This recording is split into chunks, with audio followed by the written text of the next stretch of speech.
bienvenidos a todos. Esta es nuestra tercera charla que damos de este ciclo de moderadores de la IFFD. Hoy nos acompaña Gonzalo Letelier. Gonzalo es licenciado en Humanidades, mención en Filosofía y licenciado en Educación de la Universidad Adolfo Ibáñez, doctor en Derecho de la Universidad de Padua, Italia. Actualmente se desempeña como decano de la Facultad de Humanidades y Comunicaciones de la Universidad Finisterra. Tiene vasta experiencia en temas matrimoniales, lleva 17 años casado y con su esposa preparan desde el 2009 a otras parejas para el matrimonio. Y hoy día Gonzalo nos hablará sobre diálogo en la pareja, cómo llegar al corazón del otro. Ya, Gonzalo, te dejo. Bueno, muchas gracias y muy buenas noches. Vamos a tratar de que esto sea más o menos claro y respetar los tiempos. Yo voy a usar una presentación y vamos a tratar de estructurar esto según el orden que aparece ahí. Mis presentaciones son lamentables, ¿ya? Porque son siempre negro sobre blanco, no, blanco sobre negro. Pero lo importante acá es simplemente lograr más o menos poner un orden en los temas para que sepamos dónde vamos y sepamos también cuánto queda, ¿no? Y entonces, a ver si logro compartir esto. El título este es, vamos a usar el mismo título, un título que nos dieron, el diálogo en pareja, cómo llegar al corazón del otro. Con los títulos de las charlas pasan cosas curiosas. Uno no siempre logra decir lo que dice el título, pero esta vez yo creo que sí. Esta vez vamos a hacer un esfuerzo para hablar de lo que dice ahí, ¿sí? Del tema, sobre todo de esto, del llegar al corazón del otro. Y entonces yo voy a ordenar esto en cuatro partes, ¿sí? La primera sobre la diferencia sexual, la diferencia entre varón y mujer, y por lo tanto sobre el valor de la diferencia como condición de posibilidad para lo que vamos a decir sobre el diálogo. Lo segundo es un paréntesis, esto es como la deformación profesional, ¿ya? Así que va a ser una especie de paréntesis filosófico, metafísico, que yo espero que sea lo más comprensible que se pueda, pero bien importante, porque por el tema de la posibilidad del conocimiento de otra persona, ¿sí? Que es que es el fundamento de lo que dice en el tercer punto, que se refiere ya directamente al tema del diálogo y de la conversación entre personas, sobre todo dentro de la pareja, pero en general entre personas. Y por último, entonces voy a señalar tres o cuatro puntos más o menos semejantes a lo que se suelen llamar tips. Yo le tengo una especie de fijación con los tips, lo siento, ¿eh?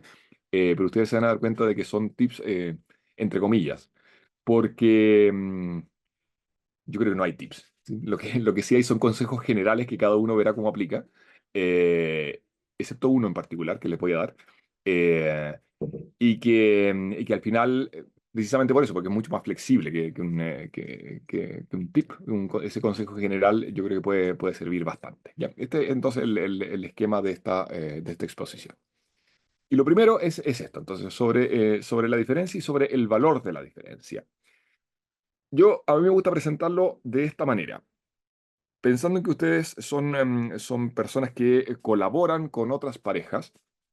Yo, en la experiencia que tengo, que es bastante menos vasta de lo que dice la José, es bastante escasa, pero algo hay, eh, nos hemos ido dando cuenta con mi señora y trabajando en colegio que uno de los principales obstáculos, una de las principales consecuencias y más dañinas, digamos, en la vida común de las personas, más allá de los casos más estridentes, en la vida común de las personas, de la persona común y corriente, las teorías de género han tenido una consecuencia muy, muy negativa, que es la siguiente.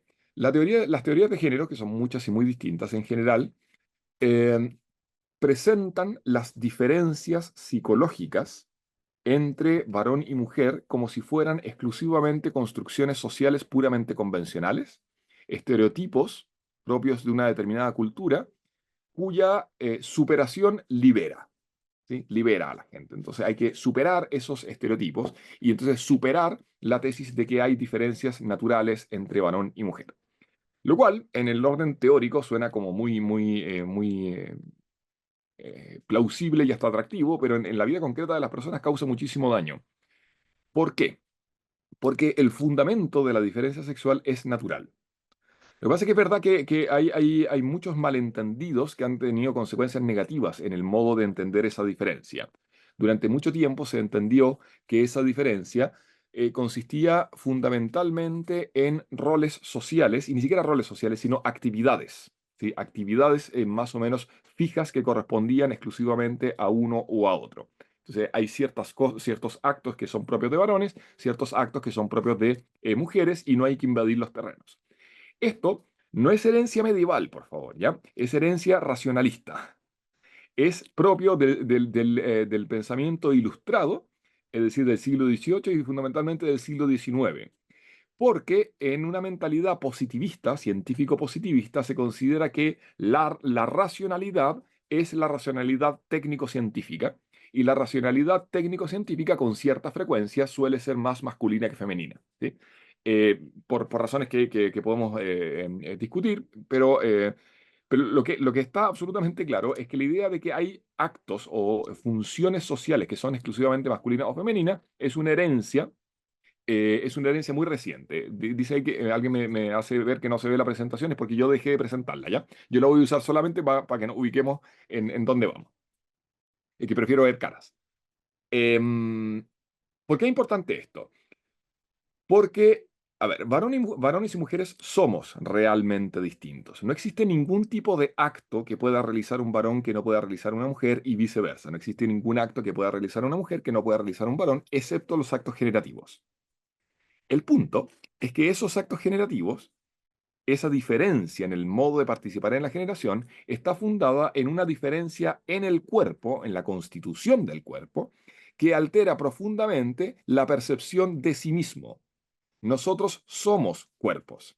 Y entonces, en una analogía que ustedes me perdonarán por lo simplona, pero que puede servir para manifestar el punto, así como la percepción del mundo que tiene una persona que es particularmente baja es distinta a la percepción del mundo de una persona alta, ¿sí? Y eso se manifiesta en su carácter, se manifiesta en su temperamento de una manera que no podemos predecir, porque se puede manifestar de muchas maneras, pero claramente su percepción del mundo es distinta por ser chico, ¿sí? Así también sucede con varón y mujer. Y las diferencias entre varón y mujer en la constitución del cuerpo son mucho más que ser grande o chico, ¿sí? La mujer percibe el orden de su cuerpo a la generación de modo permanente y cíclico. El varón no. El cuerpo femenino es cíclico, lo cual hace que sea muy connatural a la mujer una percepción de su cuerpo que es mucho más compleja, ¿sí? El modo masculino de engendrar es fecundando. El modo femenino de engendrar es concibiendo. La concepción es algo que sucede dentro de uno y que primero se siente y después se entiende. ¿Sí? El fecundar es una realidad que sucede fuera de mí y de la cual yo no tengo ningún tipo de experiencia directa, sino que primero la entiendo. Yo no tengo contacto con mi hijo mientras no nace mi hijo, lo cual evidentemente hace que la relación que constituyo con mi propio hijo es completamente distinta. La maternidad es un proceso de separación, la paternidad es un proceso de acercamiento. Bueno, y así, un montón de cosas. Esto es muy importante porque efectivamente no hay conductas masculinas y femeninas, pero sí hay modos masculinos y femeninos. Sí hay modos que son profundamente distintos porque la percepción del mundo es distinta. La percepción masculina del mundo uno la puede sintetizar desde una cierta exterioridad que se traduce en un montón de rasgos psicológicos que pueden ser completamente opuestos. Pero el modo típicamente masculino de aproximarse al mundo es desde una cierta distancia que uno supera acercándose. Y el modo más espontáneo de ese acercamiento es el dominio. El dominio y el uso. ¿Sí? En cambio, la percepción femenina del mundo tiene más bien que ver con una cierta interioridad, en que también las relaciones sociales, y se nota sobre todo en las relaciones sociales, tienen que ver con la percepción de totalidades, y por lo tanto de contextos, y por lo tanto de vínculos personales. Esto se aparece muy claramente cuando uno ve las consecuencias del pecado original. ¿Sí? Las consecuencias del pecado original, lo que rompe el pecado original en la relación entre varón y mujer, se manifiesta precisamente en esto. El desorden, el modo masculino del desorden es una tendencia al uso del otro. Y en cambio el desorden típicamente femenino tiene que ver más bien con la inclinación, el modo de la inclinación hacia el varón. ¿Por qué me detengo en esto? ¿Por qué es importante esto? Porque el hecho de entender que la diferencia entre varón y mujer es natural, soluciona un montón de problemas. Porque si la diferencia es puramente convencional, cultural y por lo tanto superable, el otro tiene la culpa de ser así. ¿Me entiende, no? Es decir, todas aquellas cosas que uno de los dos suele percibir como un defecto del otro, que ya vamos a ver que no necesariamente lo son, pero que muchas veces son percibidos como defecto del otro, si es que tienen su fundamento en la naturaleza, uno puede entender que quizás no son defectos. Pero si no tienen fundamento en la naturaleza, significa que el otro es así porque fue el que me tocó. Y justo tuve la mala pata que me tocó uno que es de esa manera. ¿Se entiende, no? Y entonces hace que todas las diferencias espontáneas y naturales entre varón y mujer se transformen en algo voluntario, por lo tanto, algo respecto de lo cual uno es responsable, algo que uno debería poder cambiar, ¿sí? Para satisfacer las expectativas del otro. Claro, en cambio, si son diferencias naturales, comienza a pasar otro tipo de cosas completamente distinto. Tipo de cosas completamente distintas, que es en el fondo lo que quiere significar en la narración del Génesis el concepto de ayuda adecuada. Es decir, varón y mujer somos naturalmente distintos. Somos igualmente humanos, pero somos distintos dentro de la misma naturaleza humana. ¿Se entiende eso, no? Lo cual significa que ser hombre, ser humano, digamos, es ser varón y ser mujer.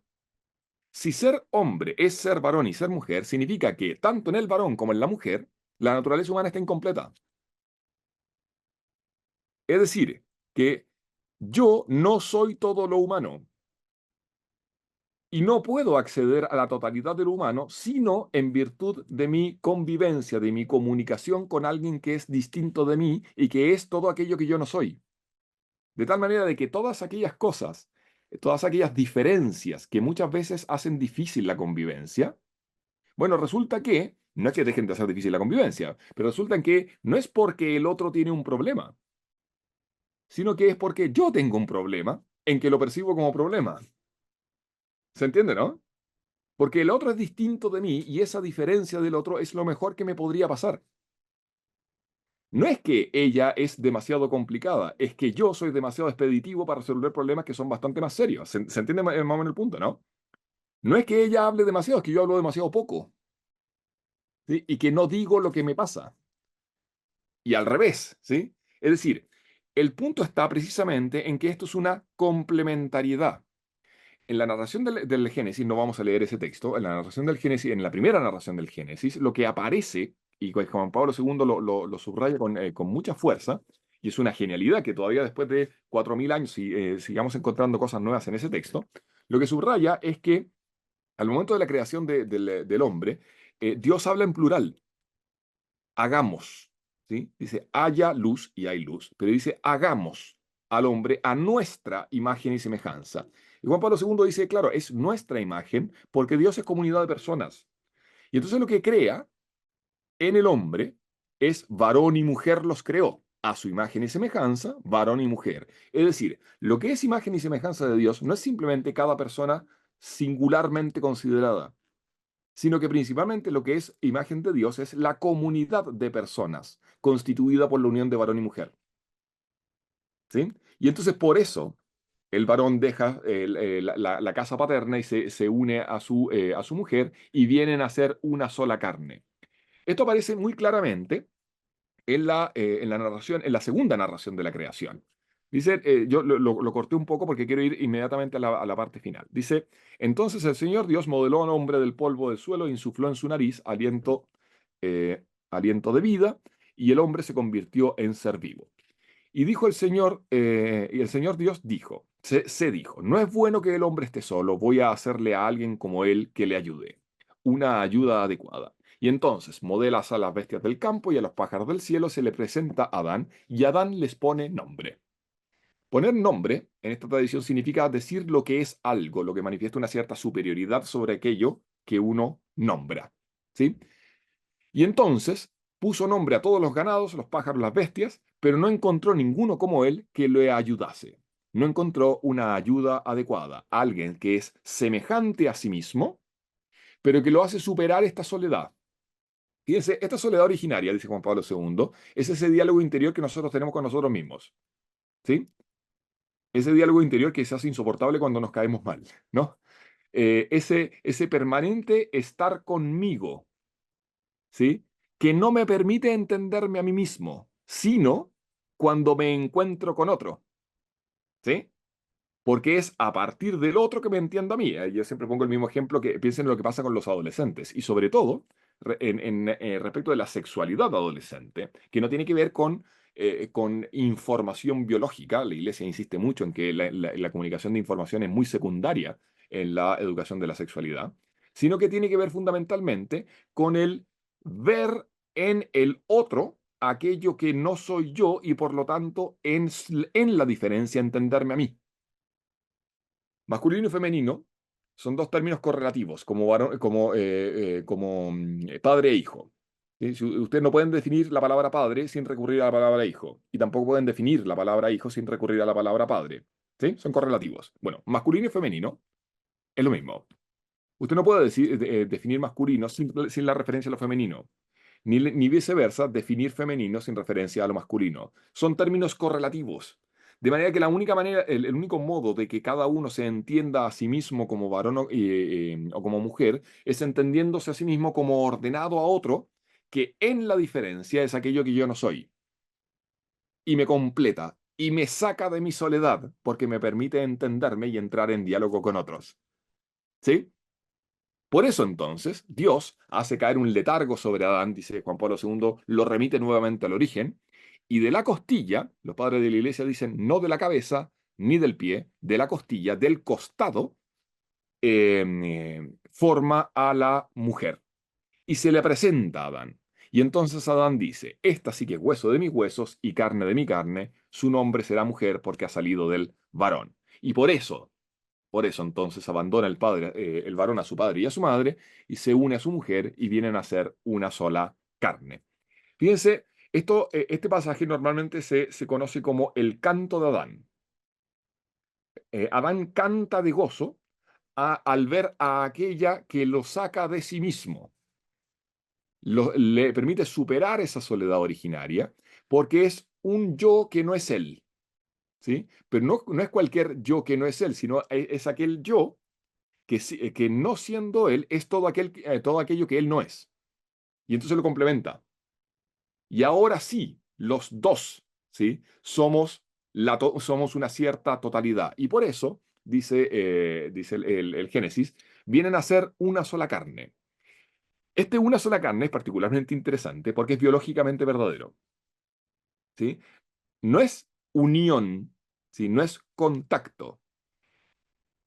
Respecto de la generación, que es aquello en que se funda la diferencia sexual, respecto de la generación, hay un solo principio generativo, que está constituido por la unión de varón y mujer. Esto es, perdón, de formación profesional, esto es filosofía, es metafísica. De lo plural no puede provenir lo uno. Lo uno viene de lo uno. Algo múltiple no puede producir unidad, a menos que en algún sentido sea uno. Respecto de la generación, hay un solo principio, pero ese único principio está constituido por dos. En la generación, respecto a todas las funciones biológicas, somos dos. Respecto de la generación, somos uno solo, porque ninguno de los dos puede engendrar sin el otro. Y entonces, respecto de la generación, hay un solo principio generativo que son los padres. Y por eso vienen a ser auténticamente una sola carne. ¿Sí? Lo característico de este estado de inocencia original es que Adán y Eva percibían cada uno en el otro el don de Dios para sí. Y precisamente por eso la desnudez no era causa de vergüenza, porque en ausencia del pecado no había inclinación a usar al otro, y entonces no había nada de qué defenderse.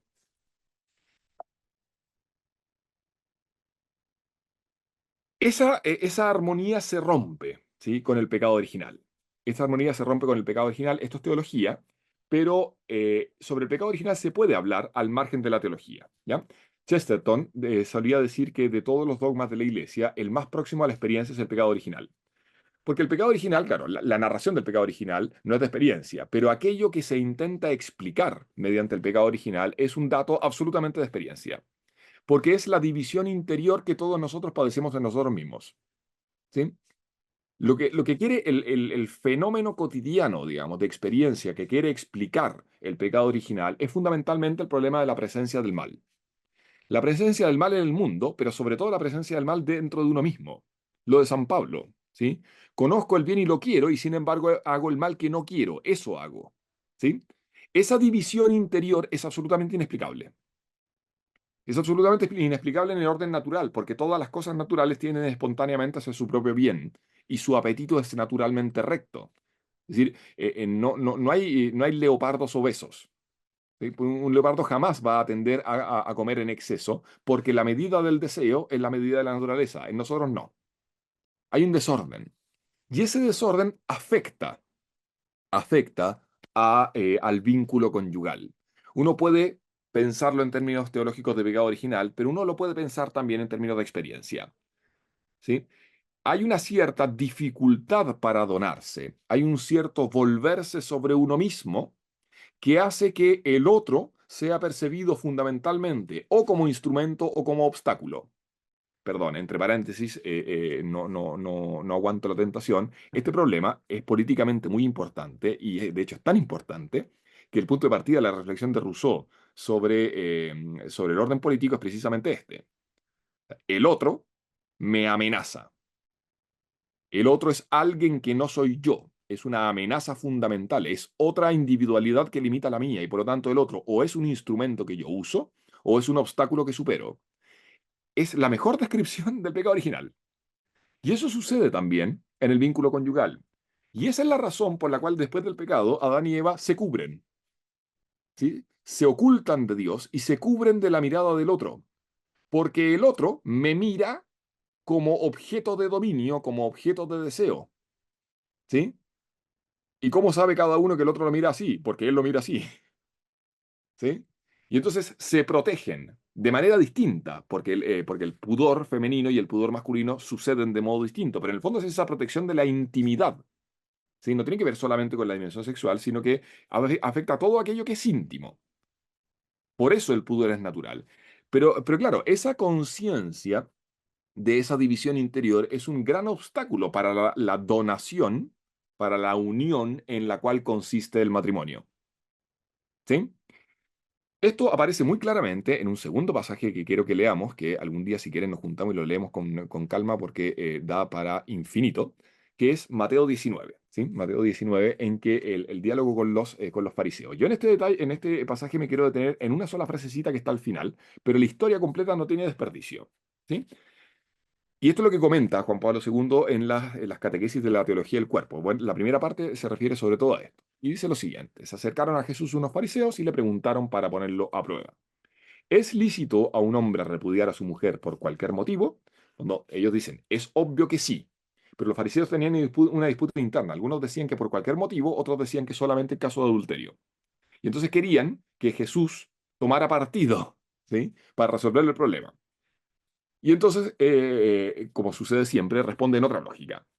Él le respondió, ¿no habéis leído que el Creador en el principio los creó hombre y mujer? Y dijo, por eso dejará el hombre a su padre y a su madre y se unirá a su mujer y los dos serán una sola carne. De modo que ya no son dos, sino una sola carne. Pues lo que Dios ha unido, no lo separe el hombre.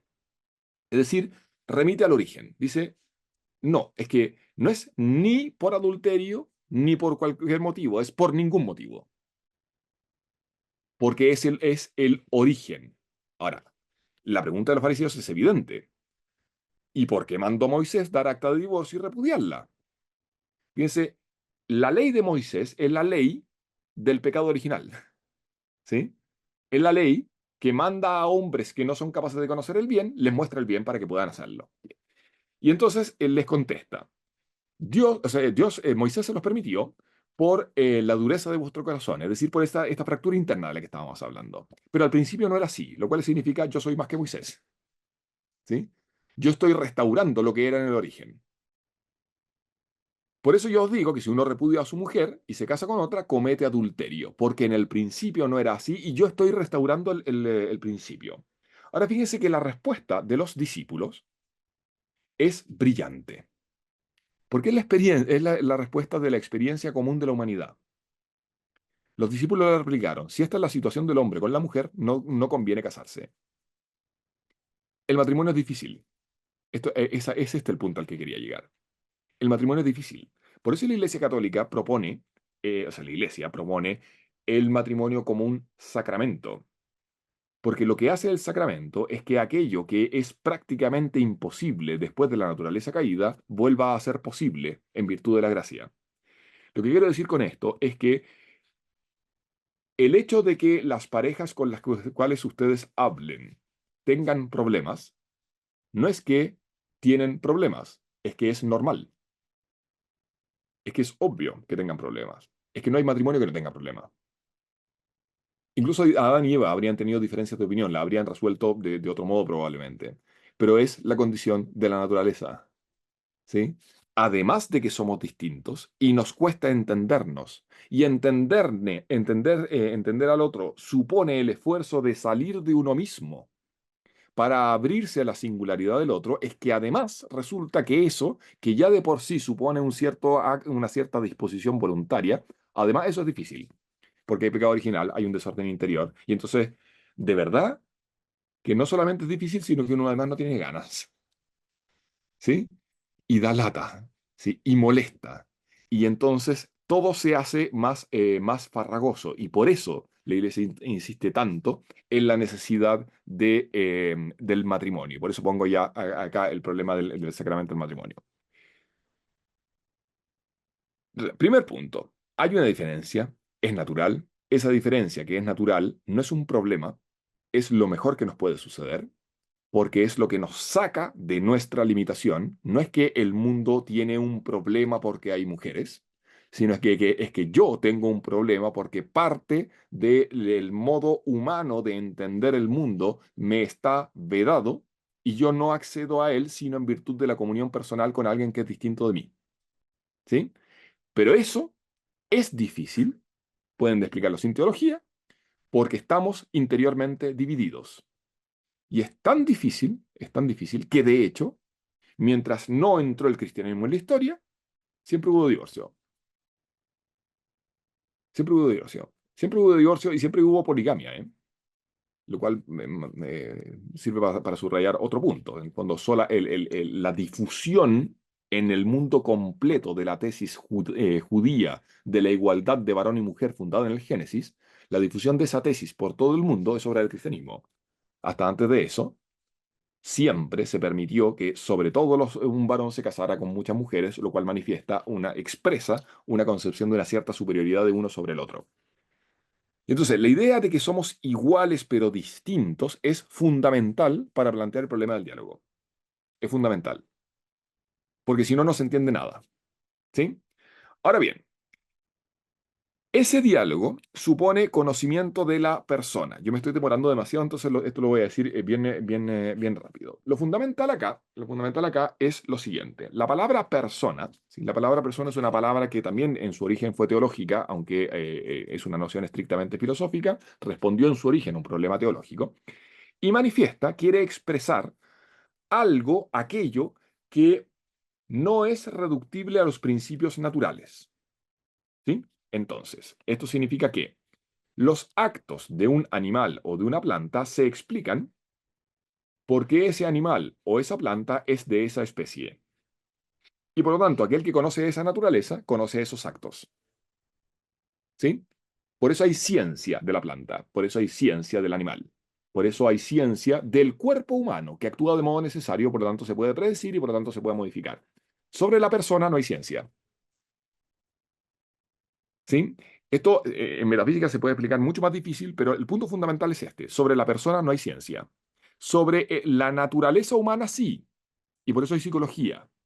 ¿Sí? Porque la psicología intenta abordar el problema del hombre desde aquello que es común a todos los hombres. Pero todos ustedes saben por experiencia que aquello que es común a todos los hombres no da cuenta de la singularidad de cada uno de nosotros. Porque la noción de persona apunta precisamente a eso, a que hay algo en nosotros que no se reduce simplemente al hecho de que somos individuos de la especie humana. Y entonces no es conociendo la naturaleza humana que vamos a explicar los actos de alguien. Lo que más claramente manifiesta el ser personal es la libertad. Porque la libertad consiste en que un acto existe no porque esté causado por la necesidad natural, sino que este acto existe solamente porque yo lo puse, y lo puse porque me dio la gana. ¿Sí? ¿Por qué secreta bilis la vesícula? Bueno, porque está en su naturaleza, y entonces si yo entiendo la naturaleza de la vesícula, entiendo de qué manera sucede eso.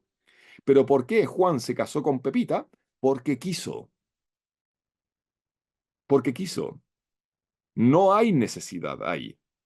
Entonces, explicar ese acto no es efecto, no va a surgir nunca del estudio de la naturaleza humana, del estudio de la psicología, del estudio de las condiciones ambientales, del estudio de la biografía. Porque incluso si eso permite entender los motivos que lo llevaron a ejecutar esa acción, los motivos no son causas. Y entonces, si yo pregunto por qué, la respuesta no es porque, no es en el fondo porque él es como es. La respuesta es porque quiso, porque eligió. ¿Y por qué eligió? Porque eligió elegir. Y no hay con qué darle, ¿eh? Esto es súper importante porque a la persona, por lo tanto, a la persona en cuanto tal, no se la puede conocer desde la ciencia. A la persona o se la conoce singularmente o no se la conoce. Y la única manera de conocer a la persona, o esto lo sabemos por experiencia, es conociendo sus actos libres. Nosotros conocemos a las personas no viendo qué es lo que brota necesariamente de sus disposiciones, sino viendo cómo eligen cuando eligen.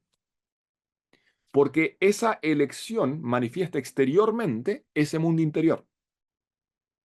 Ahora, ¿qué razón puede tener alguien para querer acceder a esa singularidad personal? ¿Por qué a alguien podría interesarle esa singularidad personal? Al médico le interesa lo común a la naturaleza humana para curar. Al psicólogo le interesa lo común a la naturaleza humana para ayudar a tal o cual persona. Pero ¿por qué me podría interesar la singularidad de Juanito simplemente en cuanto es Juanito? Esta pregunta uno se la tiene que plantear al papá, a la mamá, al hermano, al profesor del colegio. Porque la única respuesta a esta pregunta es porque uno quiere a esa persona. Esto suena tremendamente cursi, lo siento, ¿eh? Pero es profundamente verdadero. A la persona se la conoce exclusivamente por la vía del amor. No se la conoce por ciencia, se la conoce amándola.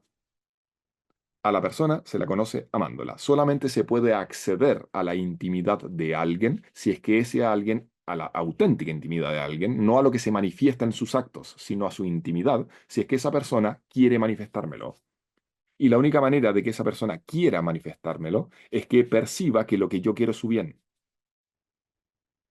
Y no solamente tiene que percibir que lo que yo quiero es su bien, sino que tienen que darse las condiciones para que sea seguro manifestarme esa intimidad.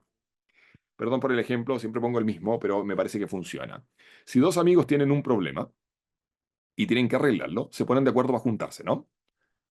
No arreglan el problema cuando se cruzan en el pasillo, sino que después de 2 semanas en que no se hablan, finalmente uno de los dos llama por teléfono, manda un WhatsApp ahora, y dice ya, juntémonos, tal día en tal hora. Supongamos que sucede lo siguiente, situación incómoda. Si se van a juntar en un café o en un lugar a tomarse una cerveza, se encuentran en el camino.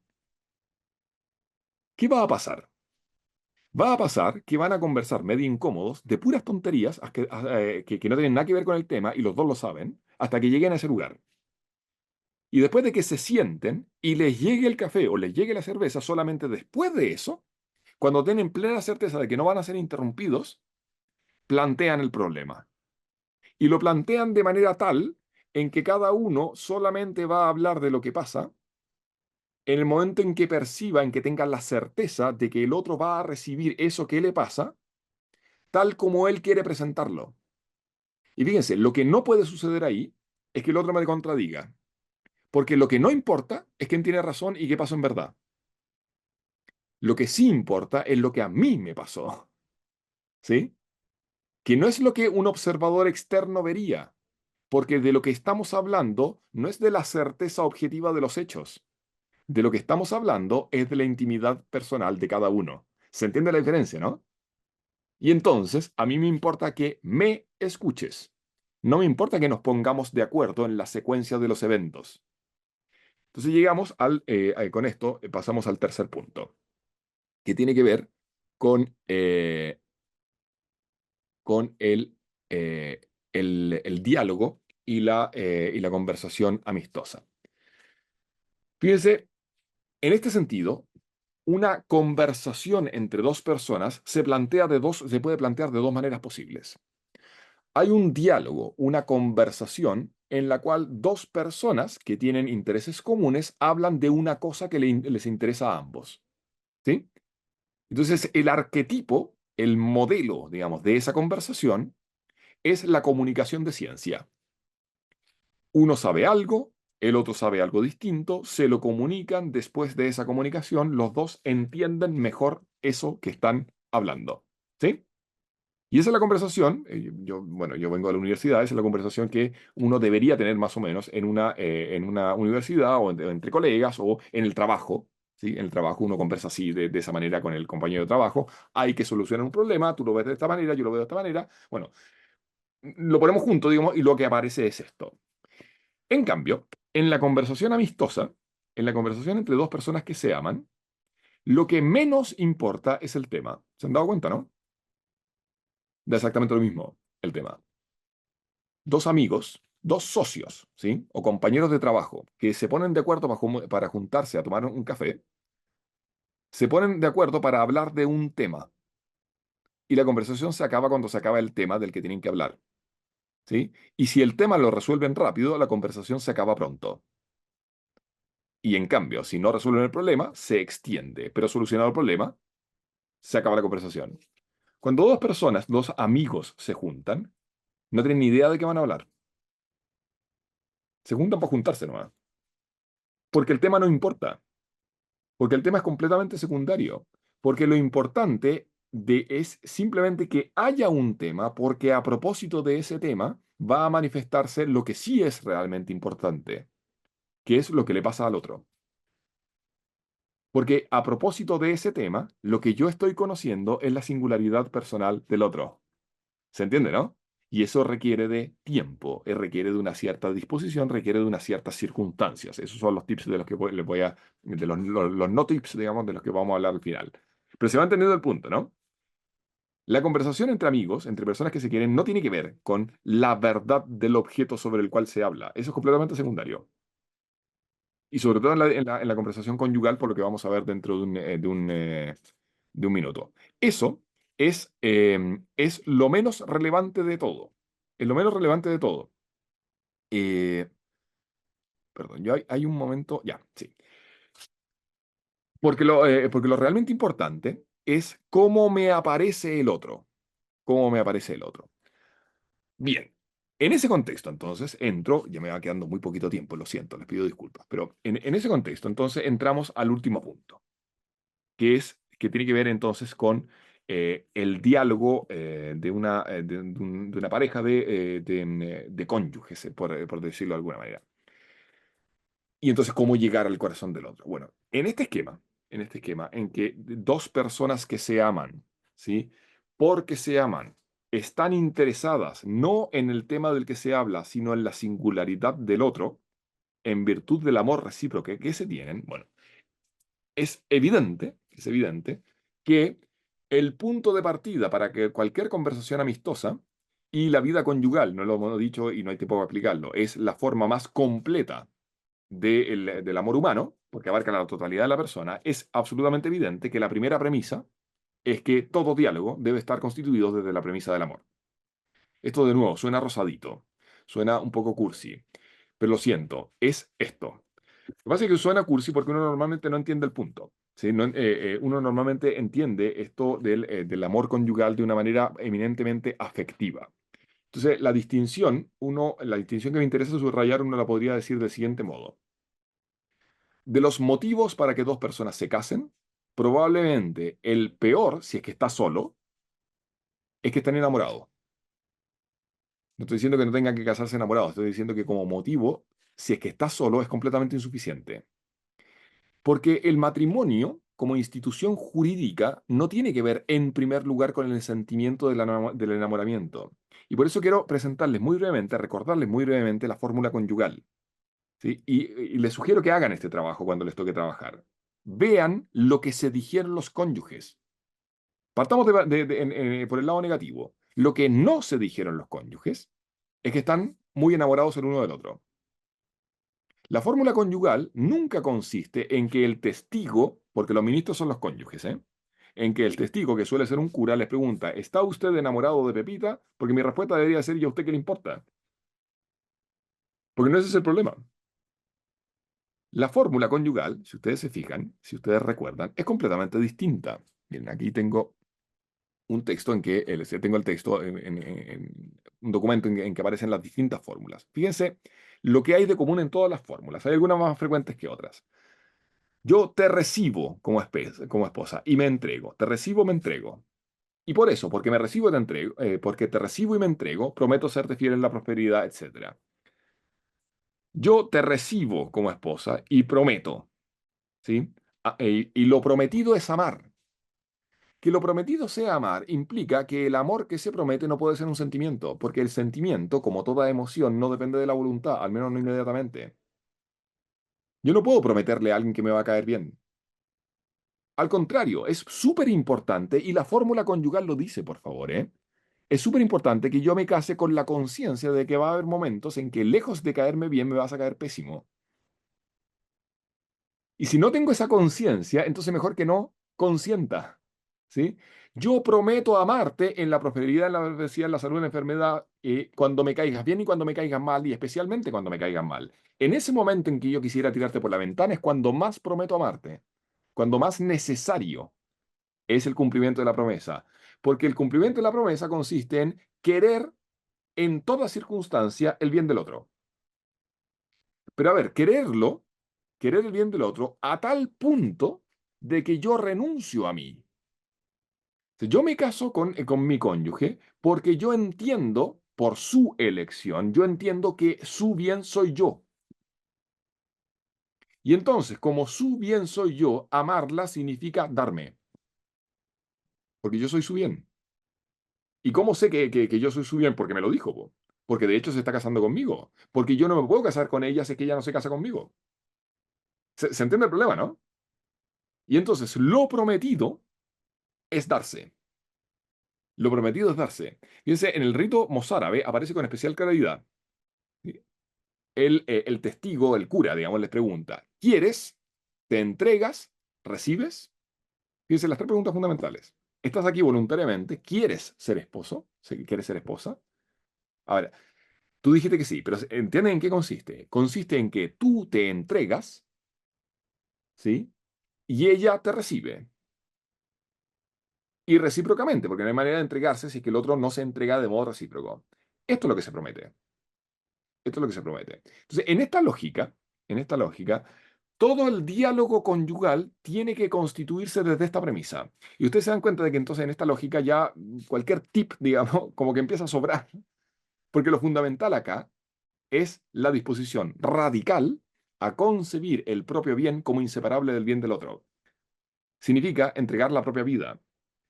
Por eso, jurídicamente, el régimen conyugal natural es la comunidad de bienes, por supuesto, porque tienen una sola vida.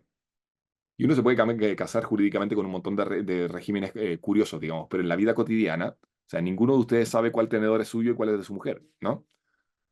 Porque todo es común. Y la vida es común, ¿eh? Yo no puedo decirle a mi señora que mañana me voy de vacaciones, que te vaya bien. Hay injusticia en eso, porque yo no puedo tomar una decisión en mi vida que no la involucre a ella, porque mi vida no es mía, porque mi vida no es mía, es nuestra. Es decir, mi bien es inseparable de su bien. Y si yo entiendo mi bien como algo distinto del suyo, estoy siendo infiel. O directamente no me casé.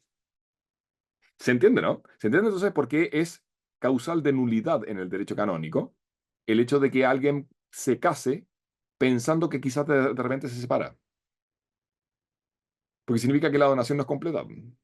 Significa que hay un ámbito en que él se pertenece a sí mismo y no le pertenece al cónyuge. ¿Me siguen más o menos, no? Sí, dicho eso, uno puede bajar a cosas un poquito más concretas, ¿sí? Como lo que pongo acá. O sea, la conversación conyugal, seamos realistas, normalmente se plantea bajo la forma de un conflicto, ¿no? Y lo propio de un conflicto es que uno de los dos quiere tener razón, ¿sí? Bueno, El matrimonio es una sociedad curiosa en la cual gana el que pierde. Se gana perdiendo.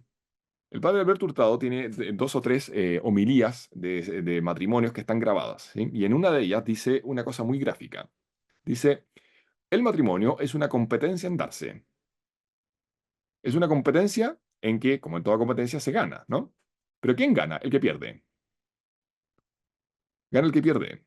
Miren, anteayer, no, ayer, la lectura de la misa era esta. No tiene nada que ver con nuestro tema, pero la parte final sí. Fíjense lo que va a pasar aquí.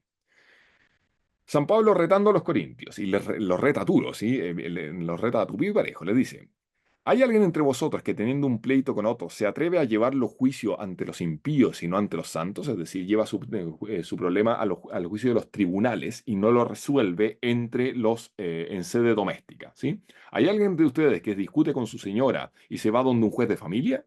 Oiga, resuelven internamente. Eso es lo que está diciendo, ¿sí? No apele a la autoridad externa para que resuelva el conflicto. Quizás que le ayuden, digamos, pero es completamente distinto. No va al juez para que resuelva.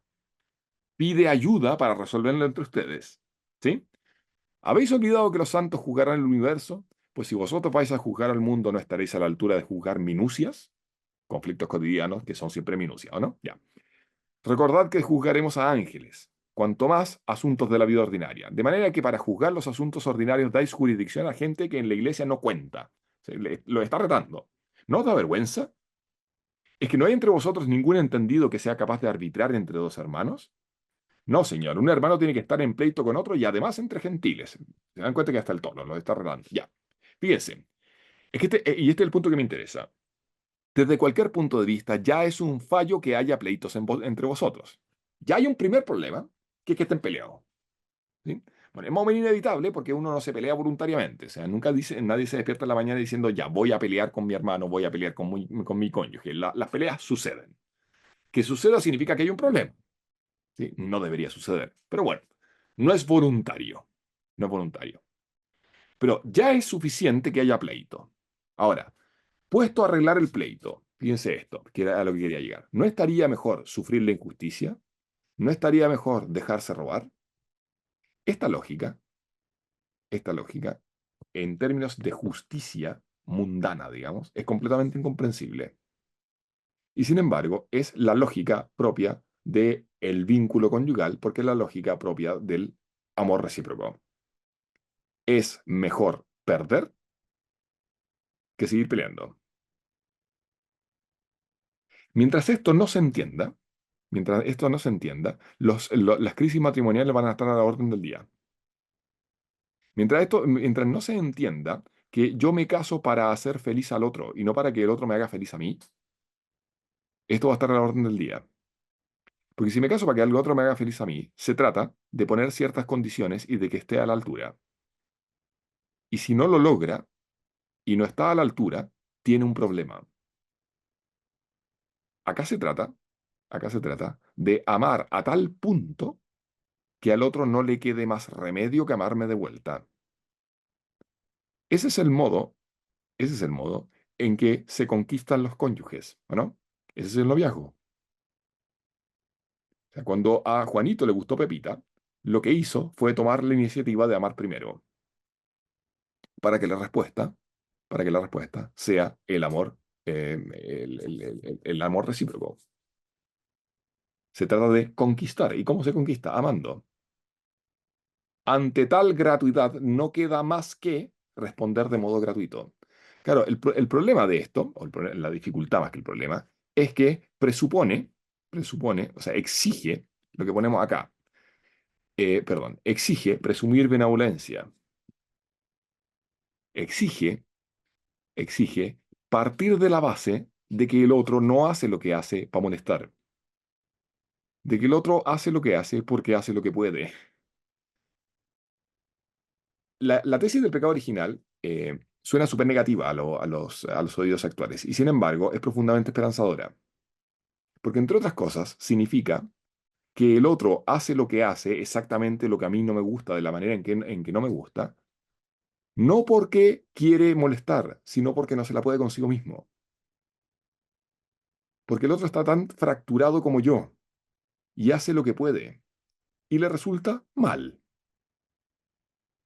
Pero no porque no quiera o porque no me quiera. Y fíjense, incluso si es en los casos en que sea difícil presuponer benevolencia, porque uno como que ya no aguanta más y es obvio, le parece obvio que el otro lo está haciendo para molestar. Bueno, incluso en ese caso, bueno, resulta que es mi ayuda adecuada.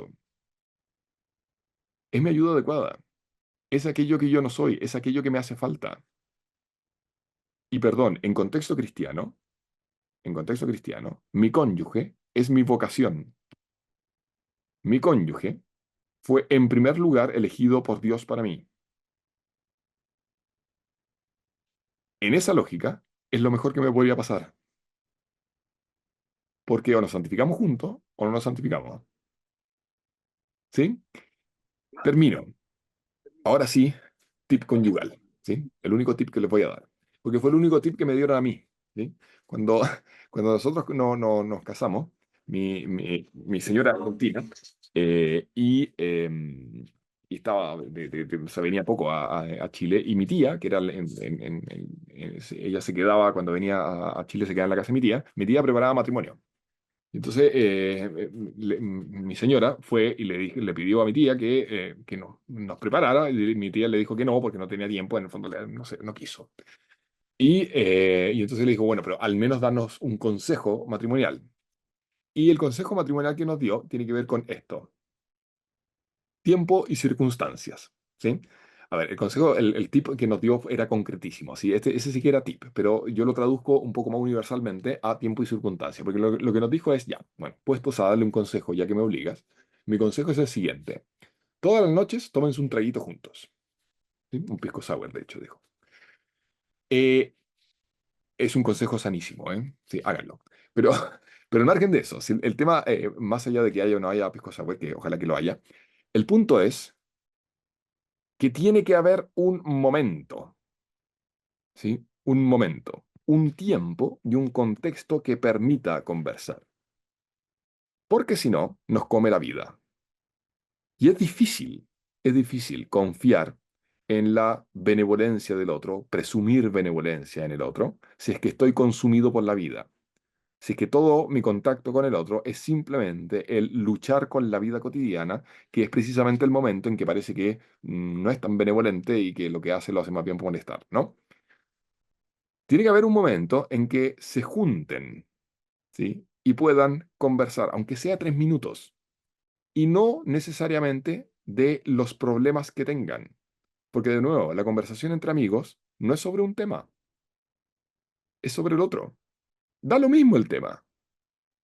No es que estoy muy ocupado, es una pérdida de tiempo escucharle las tonterías que me quiere decir. Bueno, es mucho más importante esa tontería que su pega. ¿Sabe por qué? No porque no sea una tontería, porque sí es una tontería. Si no tiene ninguna importancia, que a los niños se quedaron sin zapatos, da lo mismo, ¿sí? Que a Juanito le mandaron una tarea o que llegó tarde a no sé qué clase o que se portó mal. No importa, si de verdad que no importa. Lo que sí importa es el otro, lo que le está pasando, cómo lo ve. Lo que sí importa es que tengo a la mitad de mí al frente y tengo que saber qué le pasa. Se entiende la diferencia, ¿no? Entonces da exactamente lo mismo de que se hable. El problema es que se hable todos los días, de manera de poder cumplir el precepto del Salmo: que no se ponga el sol en vuestro enojo. Claro, obviamente, si no hay tiempo para hablar, es imposible que se pidan perdón por los conflictos del día. Es que no hay manera, no hay manera. Pero el problema es que si no se piden perdón por los conflictos del día, el conflicto no desaparece, ¿sí? Sí o no, que queda ahí fermentando en la noche. Y amanece, o sea, no solamente el tema, sino el problema de hablarlo. Claro, es que no es que vamos a resolver el problema, es que nos vamos a perdonar, ¿sí? A ver, conclusión lamentable, así patética, perdón, ¿eh? Pero diálogo en pareja, cómo llegar al corazón del otro. Mire, si al final, eh, casi que la única conclusión que se puede sacar es: tengan diálogo, tengan diálogo, nada más, conversen. Pero no conversen sobre los problemas, ¿sí? Conversen, conversen nomás. No de un tema para resolverlo, ¿sí? Porque de hecho, sobre todo si es para resolverlo, probablemente va a surgir la diferencia psicológica porque la mentalidad masculina habla de los problemas para resolverlos. Y en cambio la mentalidad femenina suele hablar de los temas para compartirlos, ¿sí? Y precisamente por eso suele suceder que cuando ella comparte el tema y él se lo resuelve, ella se enoja, obvio. No quiero que me digas qué hacer, quiero que compartas el problema, ¿sí? Es que claro, empiezan los malentendidos, pues, porque no ese es el punto. Hablen, ¿sí? Hablen. O sea, mi conclusión es esa. ¿Cómo llegar al corazón del otro? O sea, diálogo en pareja. ¿Cómo llegar al corazón del otro? Diálogo en pareja. Dejémoslo ahí. Y que si hay diálogo, lo que va a pasar es eso, es inevitable. Entonces, no hay que proponérselo, no hay yo creo que, a ver, ustedes saben mucho más que yo, probablemente hay una serie de metodologías para los matrimonios en crisis, pero de verdad que en la vida cotidiana normal, basta con que haya diálogo, basta con que conversen, pero eso requiere de contexto, porque a todos nos consta cuánto cuesta sacar el tema que nos preocupa si es que no hay tiempo, si es que no hay un momento que lo permita. Entonces salimos, qué sé yo, nos tomamos 15 minutos, salimos a comer y a la media hora empiezan a aparecer los problemas. Los auténticos problemas, o mejor, las auténticas preocupaciones y lo que uno tiene en el fondo del corazón, porque no puede pasar antes. Si hay ritmos que son naturales y nuestra vida normalmente no está ordenada según ritmos naturales, está ordenada según ritmos tecnológicos.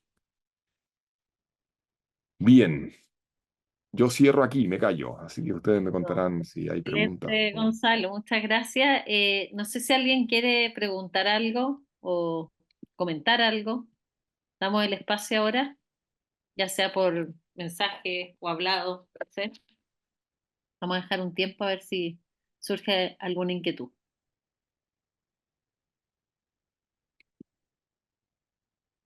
Los dejaste a todos callados, Gonzalo.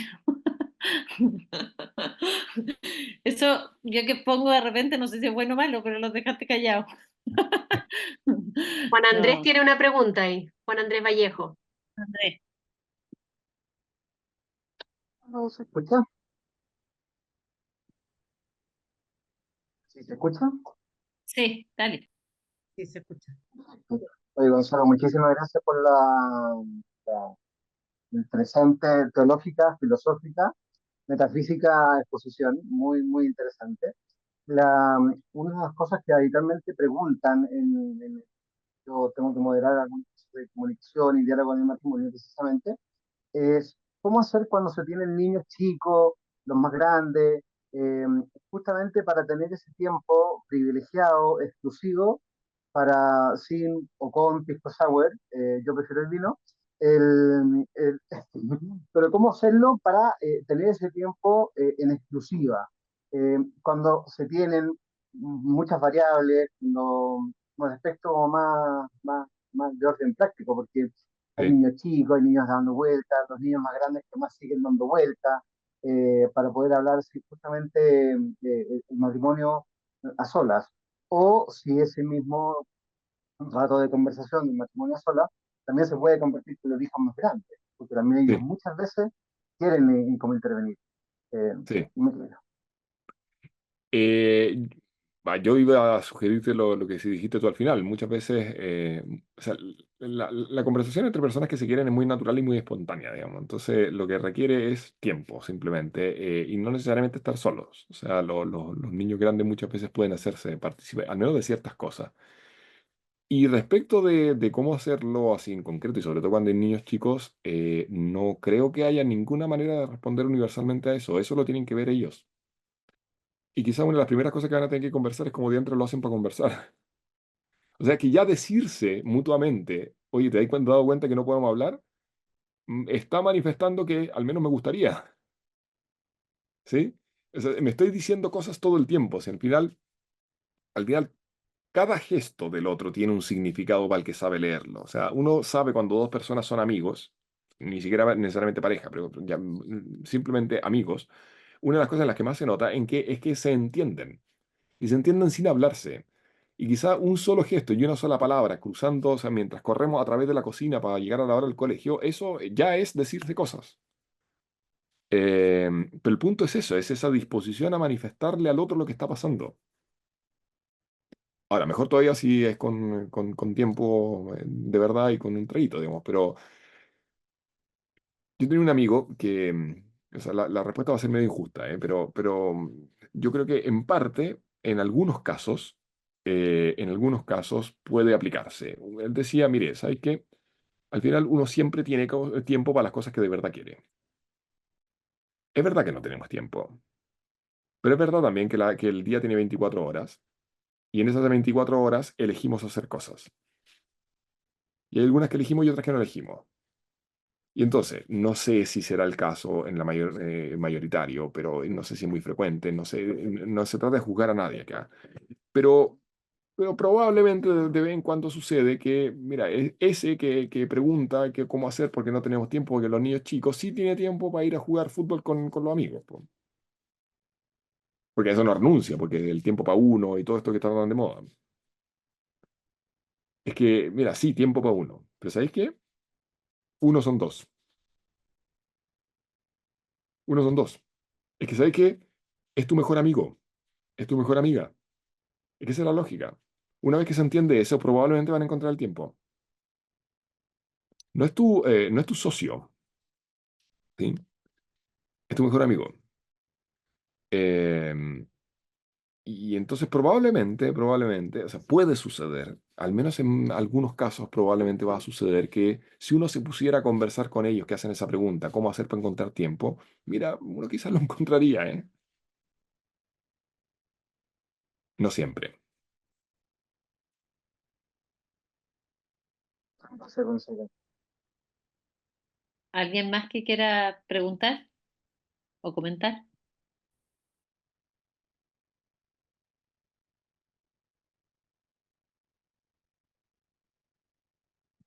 Parece que no.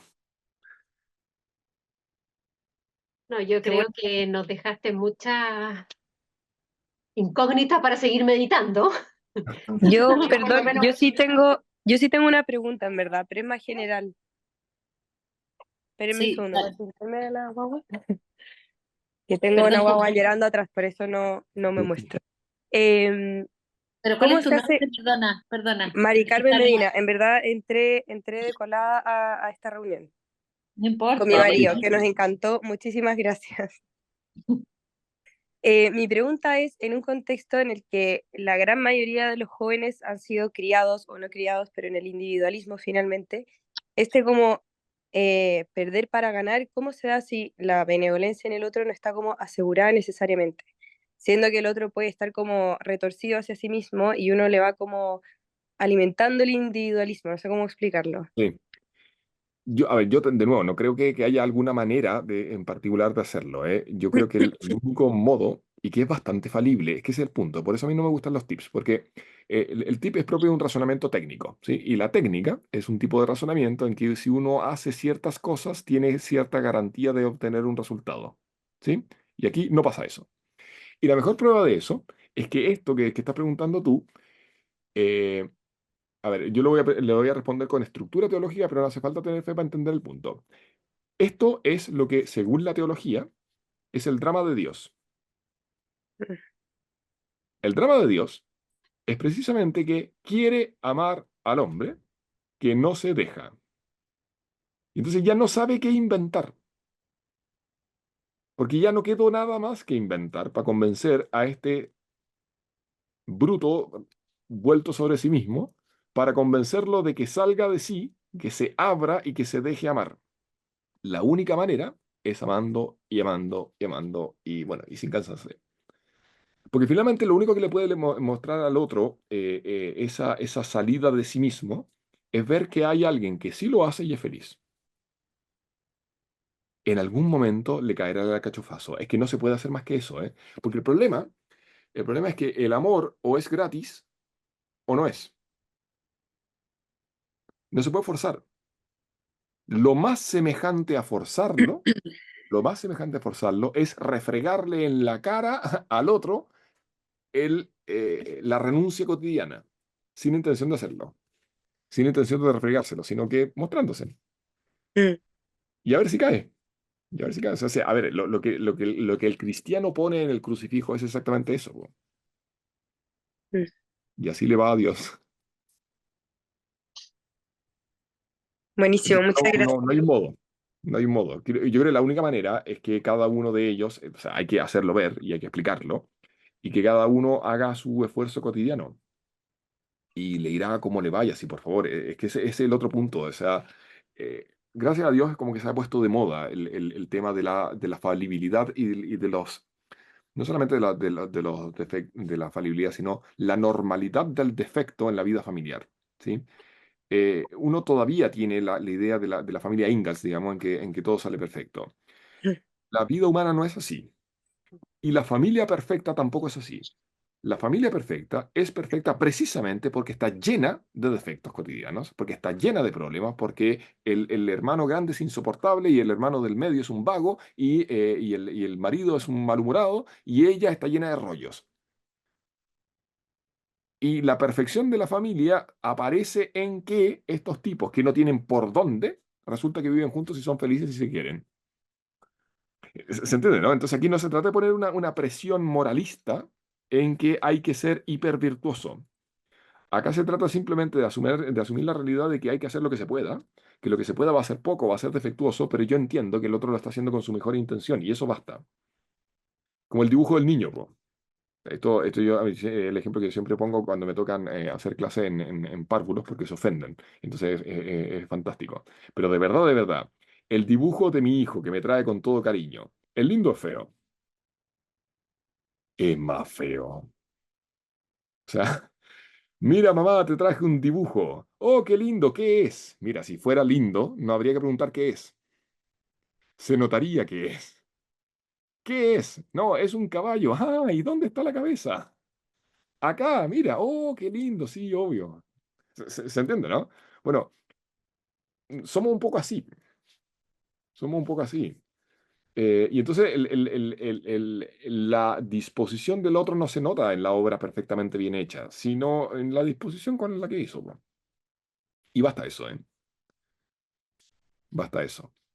Entonces, claro, después de eso uno podría decir un montón de cosas, po. O sea, es completamente contrario al diálogo amistoso el pasarse la cuenta, por ejemplo. ¿Saben quién lo dice súper bien? El comentario, y quizás esta debería ser la charla, José, o sea, me equivoqué. Eh, el comentario del Papa, de Francisco, al capítulo quinto, o sea, en el capítulo quinto de Amor y Leticia, el comentario al himno a la caridad es fantástico para esto, porque muestra precisamente esto, muestra cómo es el amor conyugal. Dice entonces el amor que es paciente, que renuncia, que no se ofende, que no es rencoroso, que perdona, que tiene paciencia, que piensa bien del otro, que piensa bien del otro, aunque es obvio que no hay manera de salvar lo que hizo, pero igual piensa bien del otro, que está dispuesto a perder. Me acordé porque una de las cosas en que hay un puntito, el 200 algo, no me acuerdo cuál es, en que insiste en esto, no pasarse la cuenta, no cobrarse las cosas, que es típico que uno siempre lo hace, po. ¿Sí? Llevar la cuenta para que cuando nos enojemos, entonces yo le pueda alargar toda la deuda, digamos. Sí, pero yo hice esto, es verdad, pero tú, y empezamos, ¿no? Es que no, po. Entonces, si quieren consejos prácticos o cosas o textos para trabajar con la gente con la que ustedes trabajan, ese texto es muy, muy bonito. Nosotros siempre lo usamos con mi señora cuando nos toca conversar con novios, porque es ¿Lo puedes repetir? concretísimo. Perdón, ¿Sí? ¿puedes repetir el texto? Es el capítulo quinto de Amoris Leticia. A ver, déjeme confirmar porque además que me estoy equivocando.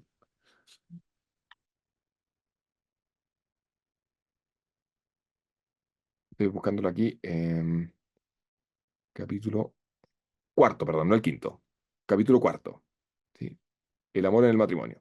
¿Sí? Entonces, paciencia, actitud de servicio sanan la envidia, sin hacer alarde ni agrandarse, la amabilidad, el desprendimiento, la violencia interior, el confiar todo, esperar todo, soporta todo. Es que de verdad que hay mucha gente que elige esta lectura como lectura para su matrimonio, pero uno nunca, nunca, nunca la medita. O sea, nunca se detiene a leerla con calma. Háganlo, ¿eh?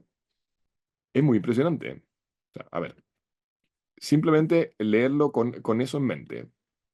El amor es paciente, es servicial, no tiene envidia, no hace alarde, no es arrogante, no obra con dureza, no busca su propio interés, no se irrita, no lleva cuentas del mal. Claro, no era el Francisco, era San Pablo el que lo decía.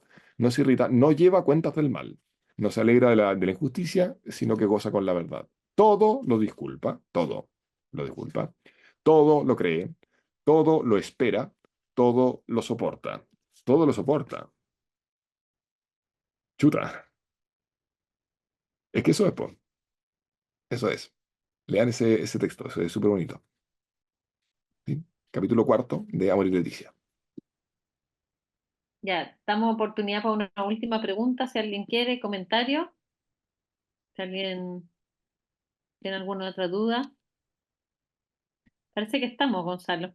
Ya, pues, fantástico. Oye, Muchas gracias, te agradecemos en nombre de la IFFD tu participación en esta charla porque en verdad ha sido muy inspiradora. Como dice la Mayra, yo creo que nos llevamos tarea para la casa.